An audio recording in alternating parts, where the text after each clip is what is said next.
Thanks again for joining us. Before that, obviously, I made a brief introduction, but do you want to just start off, Aditi, with your background and what you'll be doing at Harvard, and then we'll follow that with Anish and Suchith. Aditi? Yeah, so like you said, my name is Aditi. I finished up my college application process this past year. I just graduated high school last week. Next year, I'll be attending Harvard. I'm very interested in humanities, which means I love writing. I'm probably going to major in government or history with some kind of minor in literature and writing. Thank you, Aditi. Anish, you want to talk about your background real quick?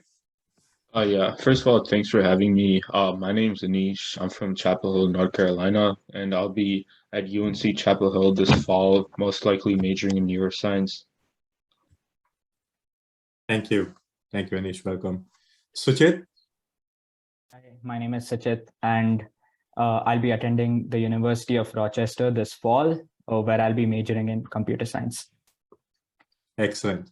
Thank you all, and thanks for showing up early and late evening in India as well. So without much ado, let me start with the first question. This is to Aditi. Aditi, Mari was talking about SAT and ACT, so was Nanda before you guys joined. And how does one decide which one to actually take up? I mean, if I am a student and I don't know which one is going to be the one that's fit for me, how did you decide, and what's your recommendation, Aditi, on which one to take? Yeah, so that was actually a question that I was asking as well. Starting with my sophomore year, I was fully unsure whether to take the SAT or ACT, but there's a few things that did help me decide. The first thing is I honestly just took one weekend a full ACT practice test, as if it was proctored, and then the next weekend the full SAT practice test, and then I compared my scores. And then honestly, whichever one that you feel like you did better on, sometimes there's a big gap, sometimes they're comparable, but if there is a big gap, go with the one that obviously you did a lot better on. But if they're pretty comparable, whichever one felt more comfortable. Some general things are, if you consider yourself to be a slow reader or slow worker, the SAT is probably for you. ACT is a lot more fast paced. For example, there will be 40 questions of the reading section with only 35 minutes, which means you have to read a lot of passages and answer questions with less than a minute per question, which is very fast for some people. Mm-hmm. But if you're like me and you find yourself to have kind of a short attention span and you don't want to be staring at the same question for a long time, the ACT, because of that, it's a lot more fast paced. The last thing to consider is that if you are aiming for a perfect score, like a 36 or a 1600, it's a lot easier to get a perfect score on the ACT because there's sections that you can get 35s on and your composite score can still be a 36, or there's curves. So let's say you miss one or two questions on the math, you can still have a 36 on the math, which is a perfect score, as opposed to the SAT, you miss one question and your score is already docked no matter what. Okay, thank you so much, Aditi. And just for the participants, we do assist with SAT and ACT coaching if your student does need it.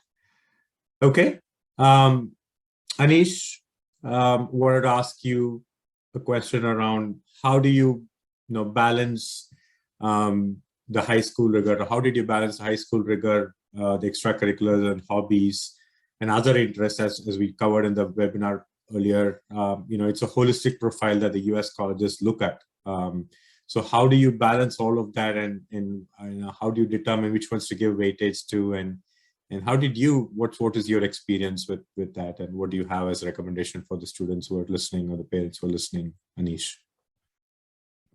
Yeah, so I know at least in the US, when you're applying to colleges, you have this website called the Common App, where you essentially have 10 spots to put in 10 different extracurriculars.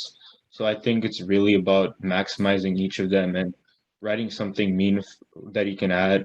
I know some of my friends, they'll essentially start doing activities in your junior or senior year, and they run out of ideas. So you definitely have to start early from 9th to 10th grade and just do any opportunity you can get. The other part of it is it's not just about doing a bunch of stuff, but doing something that you're passionate about and that you can actually write good about. So like if you realize you're passionate about medicine, definitely try volunteering in the hospital. Google whatever opportunities there are in your local area. Maybe if you have like a friend whose parent works at a hospital, you can ask them if they can shadow them. So I think it's all about just doing what makes you passionate and maximizing all of those opportunities. As for schools activities, like I joined a few clubs at my freshman year, and eventually my junior year, I got to be the president of them. So the main thing you want to do is just have that passion and actually get to know the people around the club because that leads to new connections. I was in this medical club called HOSA where I made some friends who were part of this internship at UNC. And so they essentially introduced me to that, and I got to apply and work at and do research over the summer. So you definitely Okay. always want to make connections to people and maximize your opportunities. Okay. Yeah, I'm going to ask the same question to Suchith. Being in India, I know, Suchith, you've done some hackathons and things like that. So when it comes to India, what kind of opportunities did you have or did you pursue or your friends pursue as far as extracurriculars is concerned? If I can ask you to extend the answer that Anish gave, Suchith. Yeah, so in India, I think it's harder to get research opportunities because I think there isn't a culture of high school students doing any research here. So I think that instead of research, if you do some like if you participate in competitions which you like, or finding some opportunity outside, like there are many online research positions nowadays, so you can try participating in one of those. I think it's harder, but it's possible. But yeah, so competitions, and I think even leadership positions in school is a good way of presenting to the admission officers that you have leadership qualities. And I think most schools have clubs and associations nowadays, which you can become a leader of. Do you want to talk about your hackathon exploits, some of the things that you've done, Suchith, on the extracurricular front? I know there were a few, because of your interest in computer science, you had done certain things. So the audience, some of them are looking at computer science. Anything that you would like to share as far as what you did, Suchith? Yeah, so I generally say that like making a hobby project, like an app or a program, which resonates with your ideals, is a good way of showing that you are not only like self-motivated, but also have the skills to showcase your ideas. So I think building a hobby project and participating in, like, there are quizzes, there are national quizzes, which are quite easy to participate in, and they're prestigious. So I think colleges do recognize if you come in the top positions of these national quizzes. Yeah, so and you asked my hackathon exploit. So I think yeah, so one of my hackathons, I built an app which I think I didn't win that hackathon, but I think that was a good starting point for me to figure out that I like building apps and that I can build apps. So that led me to building my hobby, like my hobby app. So. Okay. Aditi, you have your hands raised. So you want to say something? Yeah, I just wanted to add on to that a little bit. So as you guys know, I'm not in like computer science myself, but actually one of my best friends, she was applying to colleges not my year, but the year before. And she's a computer science STEM type of person. So just to build off of what he was saying, not only can you develop like an app or a program, because that's the route that I would say most people who are trying to like stand out in that field take. A great way to like also make yourself stand out is to connect it with service. For example, she created a nonprofit where she would go to all the local middle schools in more disadvantaged communities and help teach them programming. So also things that like go with your interests, but also are going to impact people service-wise are also great opportunities as well. Okay. Yeah, I want to add that, there's been obviously the pandemic, the impact of that has made some of the otherwise internships that needed to have a connect physically, they've all gone remote, right? So there's a possibility of having that. Obviously, volunteering at a local school or orphanage, those can't be done digitally, but there are a lot of companies who are trying to digitize even that and help out. So all that is, the pandemic has changed some of those things and made some opportunities available, online, which was not available, as Suchith was mentioning.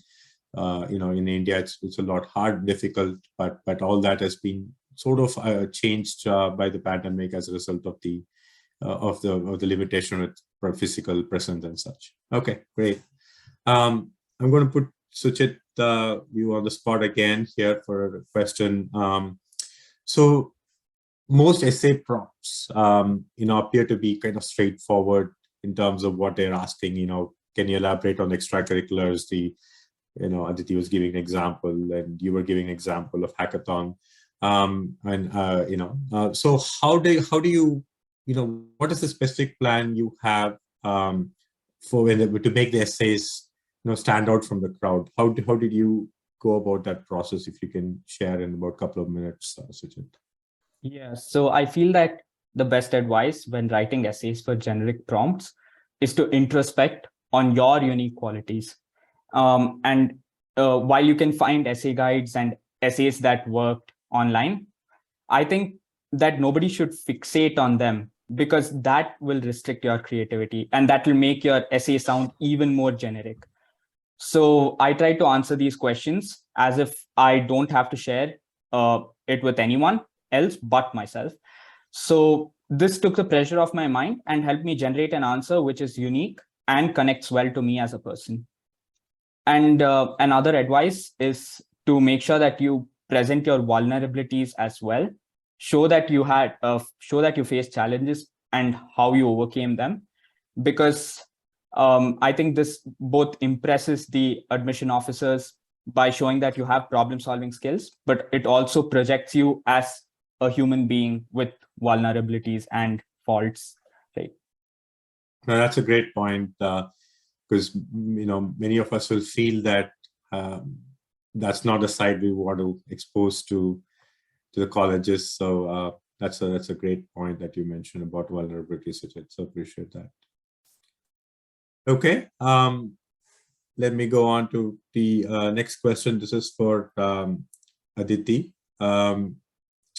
Aditi, I think we talked about a little bit on the extracurriculars.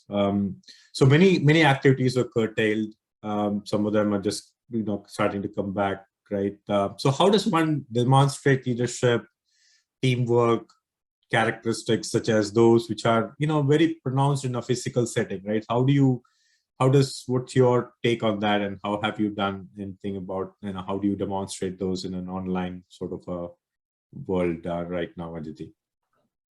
I think that I was definitely grateful enough to have a school that shifted extracurriculars online, which means that I was still able to participate in meetings, lead meetings, and plan things online. And I was given that platform over Zoom. For example, my entire junior year of debate was virtual, but regardless, I still participated. I was still leading groups, and then I ended up becoming captain my senior year.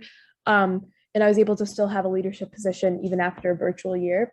But I would say if you don't have any of those kind of opportunities to stick with clubs, even when they're virtual, I would 100% say that the internet has every opportunity you could possibly need to, come up with something that's meaningful to you. So for an example, something that I did as well was during the pandemic, I mean, you guys probably saw a lot of political polarization, and being someone interested in government, that was a very interesting topic for me to be observing. So a couple of my friends and I, we developed an online political magazine where we had live discussions during the presidential debates, and also people could submit articles. And we ended up having about over 12,000 viewers and users on the website, and it was just a great platform. So I suggest if you're interested in website development and you're not great at programming like me, use Wix. There's definitely great website builders out there.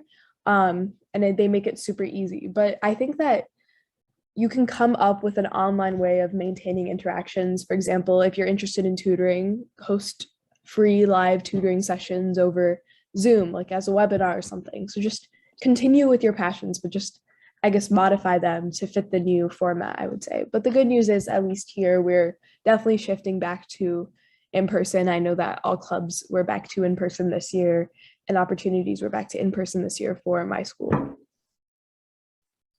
Sure. Anish or Suchith, anything you want to add on what Aditi said as far as your experiences? Anything stands out? You're on mute, Anish. Yes. So I think Aditi made a really good point about how, everything is online. You want to make the most of the internet. I was also really interested in political polarization, and a few of my friends and I actually started this club called Crossing the Divide, where we basically recruit students from across the political spectrum within our school to have safe discussions about controversial topics. Now we're in about 50 schools around the US and also 2 schools internationally. So I think it's really about, using the internet. We essentially recruited everyone through Instagram or emailing people and asking them to start their clubs online. I think even if we go in person, COVID has still made such a large impact where I think the online thing might be somewhat permanent. Even if we're going to continue to now have opportunities in person, most of the stuff will probably be online, because I think arguably online platforms are somewhat better and they make things more efficient. And just adding to that, I think it's also about managing your time and what you want to do each year. I definitely feel like 10th grade, you're not taking as many challenging AP courses or other courses compared to your 11th or 12th grade. So that's the time for you to do a lot more extracurriculars and realize what you're passionate about. And then 11th or 12th grade, you should actually, once you find out what you're passionate about, you should actually go deeper and start doing more stuff with that, getting leadership positions. Okay, that actually segues into the next question for you, Anish. I think you kind of mentioned about how to utilize your, the break in 10th and 11th grade in terms of, the application process, extracurriculars, etc. So if there are 1 or 2 important tips that you would give for the college application process, when a student is in the 10th grade or 11th grade, which is the, sophomore or junior years, what would they be, Anish? How does one maximize their time during those years? So I think, sure. I think the first thing I'd probably mention is that you want to actually establish a good connection with your teachers and get to know them better. When you're applying to college, you need at least 2 or 3 teacher recommendations for most schools. And I think you'll get the best recommendations from a teacher.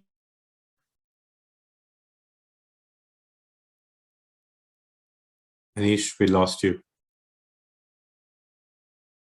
Challenging courses is definitely the time to actually get to know them better and know them on a personal level, really. The other part of it is, when you have summer vacation, there's a lot of free time you have. You should definitely try to find as many volunteer opportunities you can get, even if it doesn't necessarily seem that advanced. You should still go for it, because I feel like one thing always leads to another. So I was volunteering for Special Olympics my junior year and my sophomore year, even though it didn't really seem very beneficial to like pre-med. I met so many different people there who then connected me to other people. So the 2 main things, I guess, is one is that, establish a good connection with teachers, and 2, maximize your summer and just do any opportunity you get available. Yeah, that's a good point, because it's always on the mind of, am I doing anything? Am I doing the extracurriculars that's in line with what I really want to do as far as a major is concerned? And the answer may not be something you may know as a student until probably the senior year or maybe even the first year in college, right? So that's an important tip thanks for that. So just diversify and make those connections. So I think that's a great point. Suchith, I want to ask you, as an international student, what suggestions or tips can you provide the students as it relates to the US, college application process? When did you start engaging? What role did the counselor, provide and that you most appreciated? Can you talk us through those, Suchith? Yeah. So I think the simple advice which most people would give you is the earlier you start, the better. I started in 11th grade, but I think that starting in 9th grade or 10th grade would give you a bit more legroom and more time to do activities and build a profile which is genuine, because most admission officers can instantly recognize a profile which is made just for applications and a profile which reflects your actual personality. So I think that building a good profile takes time and patience. So the earlier you start, the better. And as the other two panelists have already mentioned, since so many opportunities have opened up online due to the pandemic, I think that we internationals have almost the same same number of opportunities as the American applicants. So it's all about getting out there and finding opportunities, taking opportunities and experimenting, really, because there is no chance that you would find what you like. You should find what fits you and you should go at it. If you don't take opportunities, then there's no chance that you would find what you like. So there's good reason to go online and just search. So that's one advice. And the other thing I'd like to tell is, while making your college list, make sure that you consider a variety of factors and make sure that you consider those which matter to you the most. Make sure to weigh them and find the factors. So these factors could be something like things like location or affordability or maybe the fit for you. They could be the academic quality. So all these things, make sure that you consider them and make sure, I think this is one of the things that having a counselor helps with the most, because a counselor can help you match your factors with colleges, and a counselor can help you find colleges of which you may never have heard of before. So I think finding colleges which match you is important. And finally, when you have a college list, make sure that you don't have only extremely selective colleges. Make sure that you have colleges of all ranges, because as I think it was mentioned in the presentation, that colleges are getting increasingly selective. So make sure that you have some colleges which you like and which are less selective.